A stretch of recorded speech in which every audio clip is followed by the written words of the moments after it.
What's going on, guys? Shane here. Fancy Anomaly. Today I want you to tap into your artist. You're all mixed martial artists. We're going to talk about how you can get creative and using the wall, running off the cage. Years ago, Anthony Pettis coined the Showtime Kick, jumped off the wall, roundhouse kick to Benson Henderson, and it went viral. So how can you use the wall? How can you use the cage, get creative, and win more fights? Let's take a look. Alright, so you can use the wall offensively and defensively. First, we're going to look at some ways that you can use it when you're on the offense. First, Vince is going to show a takedown, which he's covered in the video before, but if you would, let's just demonstrate that. Yeah, let's go over the wall bounce here, guys. So let's say I shoot a nice, clean double leg on Shane. I'm shooting nice and low, and I've got behind Shane's knees. Now notice with this wall or a cage even, it kind of pushes back. So it gives a little, and then that force is going to come right back to you. So if I got Shane pinned right here off of my double, I can really just almost spring into him, and I'm going to use his momentum of that bounce back to pull his legs out, and I'm going to get my takedown. So I'm going to be here. Oy. Beautiful. There's a wall bounce.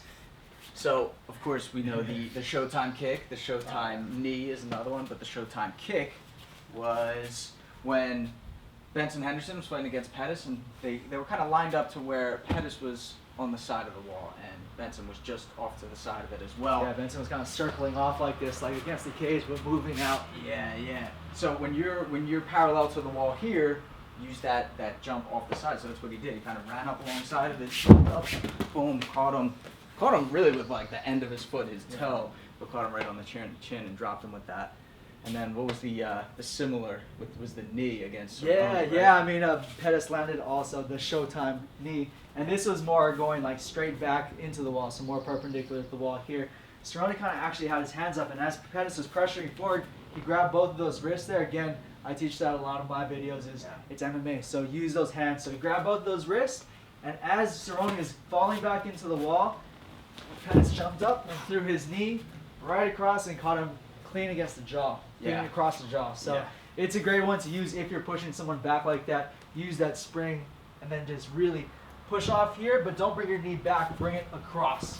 Exactly. Bring it across so you're hitting the side of the head. It reminds me like when you're climbing a wall or climbing a fence as a kid, like you get that kick, you get that extra height, but then use that to chip the knee right onto the chin. But it's really interesting. We were doing some research, just kind of talking about this video, and we were talking about how Pettis uses it when he's coming parallel, when he's coming perpendicular, but then also Superman punch going in the opposite direction offensively when your back is to the cage. Yeah, Superman's basically straight off. So if my back's against the cage here, I'm just going to bring my leg up just like that. And you'll see that right before actually Pettis landed his kick, Henderson picked his leg up. So some people are saying it's like a conspiracy that they planned it all. I think Benson was really just feeling out where the wall was so he could do his own Superman punch. Yeah. But this one's pretty easy to throw because I'm just bringing my leg up, and I'm going to use that to push off, spring forward, and I'm throwing my straight right from my chin to Shane's face.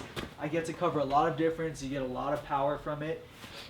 But as people are throwing this, especially around the gym when you have more creative guys that you spar with, they know that once you back up and you pick that leg up. And I don't want to get caught on your highlight reel knockout, so I'm going to start backing up. Exactly. They're going to back up immediately. They see that Superman punch. So instead of just trying to punch there, sometimes what I like to do is if I see them back up, Shane's backing up, I come in and I throw a kick instead. So I'm using that wall again to push forward and fake that hand, and I'm going to throw my kick up high. Yeah, propel yourself forward. I love that too, that concept, because you talk about when you throw a right hand, you're pushing into the ground, but if you don't have that, when you throw the Superman punch, you're doing it by kicking back. But like, don't think of it as a wall. Think of it as like a 90-degree floor. It's coming up here, and you're still using that same pressure that you would for the right hand to get that propulsion to push you forward. Exactly. Cool, so that's a lot of offense, and you guys can brainstorm from there how you can use it for more, but how can we do it defensively? Okay, so let's say I got Vince hurt, or he's tired and he's starting to put his back up against the cage. The first rule here is if I'm on the offense and I'm winning the fight and I got Vince against the cage here, don't just walk into his guard. Don't just turn it into a wall fight and start grappling. From here, what I always say is still fight like you're in the center of the cage when you have someone's back against the cage. Right, so I'm going to be standing here and I'm still going to be tactful. I'm still going to be using my fakes and feints. I'm still going to be using my range. I'm not just going to go in stupid, right, and then he's going to tie me up and now I'm in his world, right? So I want to stay on the outside here. I still want to work off of my jab. I still want to pick my shots. I want to go high, medium, low with everything that I'm throwing. But Vince, what are you going to be doing if this is happening to you. Yeah, so I mean, if I'm getting my butt whooped out there in the stand-up game, maybe my last resort, if I can't take him down, I can't clinch up out in the open, is to kind of bring Shane to me. So I'm going to back up and use this wall as a baiting tactic to get him in. So even if you look at Anderson Silva, who's baiting guys to come in so that he can strike, he's standing here not because of anything offensively other than the fact that he just wants you to come into his range so he can get off to the side and rip punches, rip kicks, knees on you. So for me, if I'm getting pummeled on the outside, I can walk my way back to the wall here, let Shane come in, and then if he's a little bit too overzealous and he's like, all right, I'm going to put Vince out now, as soon as he steps into my range right here, I'm going to step in and clinch. I'm going to do whatever I can. So I'm going to step in there. I can even drop for a leg, but more often than not, pull this guy in, grab him, and then you start this clinch war. And as MMA fighters, you know, when we're working against the wall, oftentimes it's like, okay, we're compartmentalizing different aspects of our training. So we're working striking here, and then we're doing wall work there. Anytime we're against the wall, usually on offense, like I'm trying to keep the guy against the wall, trying to take him down, just as drills. Like most guys are doing that in MMA.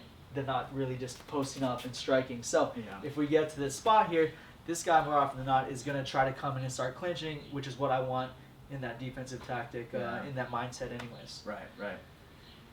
Now there are other ways too, like to use the wall, and more so for grappling. So let's say like if Shane shoots in on me, if he wraps his arms, if he gets his hands together right underneath my butt like that, I'm going to go flying. There's nothing I can do from here. But because I do have the wall behind me, I can put some of my weight backwards, and I can get my hips nice and wide. So I'm angling off, I'm turning my hips this direction, I'm opening up here so that Shane can't connect his hands. I can start working to break the hands, I can start controlling the wrists, but I wouldn't be able to do that if we were out here. If Shane shot in deep like that and I got my legs wide, he's still going to push forward, boom, and I'm going to fall. Okay, so we got to use the wall there to kind of rest a little bit of our weight and turn our hips out, and we can start this whole battle here. Now another thing, if you guys notice, I was moving my hips like that. If someone does have their hands locked together, even if they have MMA gloves on, if you're not working against the wall like this, you're in a cage, right? If I start moving my hips like that really fast against the cage, call it the cheese grater, his fingers are getting stuck in the cage and they're getting mangled, and more often than not, that person's going to let go. It's really painful. Yeah. It sucks. That's funny. Trust me. You don't think about using, like I said, using things the environment to your advantage, but this is a perfect one to do that. Getting fingers caught in there. Now, there's no way that a ref's going to yell at you for doing that. Small joint manipulation. All you're doing is turning your hips, so that's a great one right there. Just blade your hips back and forth like that if they do have their hands locked up. And you can even use the cheese grater, like let's say someone has you in a triangle, and if you can Rampage Jackson and kind of pick them up and drag their back against the cage, drag them this way, that way, like that hurts. Yeah. So if Shane's trying to pressure me and I start dragging him against the wall, it's gonna suck. It's gonna suck. So another tactic would be like, let's say Shane jumps on my back here. He's starting to work to take my back. I want to use this wall to peel Shane off. So obviously I gotta fight the hands first. If he gets all the way there, I'm done anyways. But what I can do is start to work and get my own back against the wall here. So notice what I'm trying to do is put my back against the wall and turn out to face Shane, and I'm using the wall to help me get him off of my back. There's no way he can stay on here if I'm working really hard to bring my hips square and then over towards him. He's going to have to let go at some point. So some guys are really good at backpacking. You can get them off that way, kind of cheese grate their back. In that sense, if you have those guys who can body triangle and they stay on and there's no way you're going to get them off, you know, at least you can just rest against the cage. Defend the hands. You know, you've seen some of those rounds where a guy gets backpacked for like 2 minutes. There's nothing you can do. You're probably going to lose the round, but if you can't get this guy off by doing anything else, don't risk anything. Just use the cage, rest there. If you're out here and he's on your back, you're going to get really tired.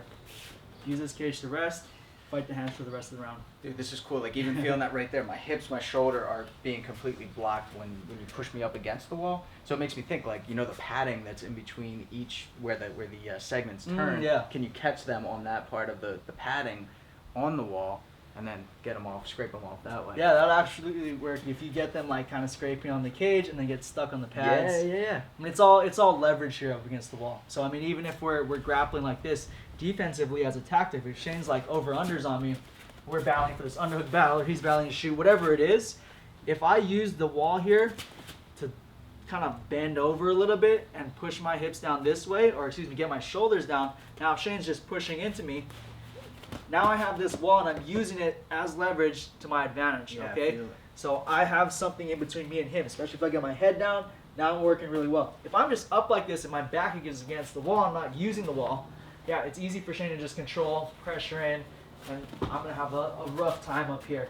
So be sure to use the wall, even if it's a small thing like just tilting your body over. Kenny Johnson at Black House showed us that, and it works wonders, just moving from here to here. Awesome. Guys, I hope you're watching like this, taking notes, because it's all great stuff. Thank you, Vince. Alright guys, so in fighting, of course there's fundamentals that you want to follow, but you're only limited by your own creativity. Use your imagination, use the cage, use the wall, become the next Anthony Pettis. Do something fancy, do something cool, and get that highlight reel knockout. Until next time, be sure to follow Vince, links in the description below for his Instagram, and subscribe to get the fight tips before your opponent does. I'm Shane, Prince the Anomaly. Fight Tips for the underdogs.